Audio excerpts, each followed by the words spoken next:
Hi, ಈ ರೀತಿಯಲ್ಲಿ ರಸಮನ್ನ ಒಂದ್ಸಲಿ ಟ್ರೈ ಮಾಡಿ ನೋಡಿ. ಅನ್ನದ ಜೊತೆ ತಿನ್ನೋ ಬದಲು ಹಾಗೇನೆ ಕುಡಿದು ಖಾಲಿ ಮಾಡ್ತಾರೆ. ಅಷ್ಟು ಟೇಸ್ಟಿಯಾಗಿರುತ್ತೆ. ಒಂದು 3 ಟೊಮೆಟೊ ಹಣ್ಣು, ಒಂದು ನಿಂಬೆ ಹಣ್ಣಿನ ಗಾತ್ರದಷ್ಟು ಹುಣಸೆ ಹಣ್ಣನ್ನು ಒಂದು 5 ನಿಮಿಷ ಚೆನ್ನಾಗಿ ಬೇಯಿಸ್ಕೋಬೇಕು. ಒಂದು ಮಿಕ್ಸರ್ ಜಾರ್ಗೆ ಜೀರಿಗೆ, ಮೆಣಸು, ಮೆಂತ್ಯ, ಬೆಳ್ಳುಳ್ಳಿಯನ್ನು ಸೇರಿಸ್ಕೊಂಡು ತರಿತರಿಯಾಗಿ ಗ್ರೈಂಡ್ ಮಾಡ್ಕೋಬೇಕು. ಈಗ ಬೇಯಿಸ್ಕೊಂಡಿರುವಂತಹ ಟೊಮೆಟೊ ಹಣ್ಣು, ಹುಣಸೆ ಹಣ್ಣನ್ನು ಕಿವಿಚ್ಕೊಂಡು ಎತ್ತಿಟ್ಕೋಬೇಕು.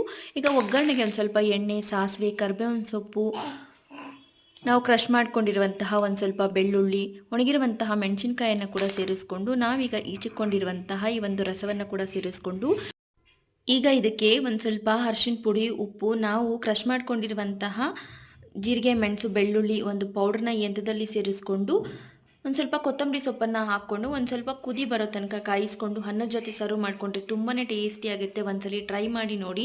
ವಿಡಿಯೋ ಇಷ್ಟ ಆಗಿದ್ದಲ್ಲಿ ಲೈಕ್ ಮಾಡಿ, ಶೇರ್ ಮಾಡಿ, ಚಾನಲ್ನ ಸಬ್ಸ್ಕ್ರೈಬ್ ಮಾಡ್ಕೊಳ್ಳಿ. ಹೊಟ್ಟೆ ತುಂಬ ಊಟ ಮಾಡ್ಕೋಬೋದು. Thank you.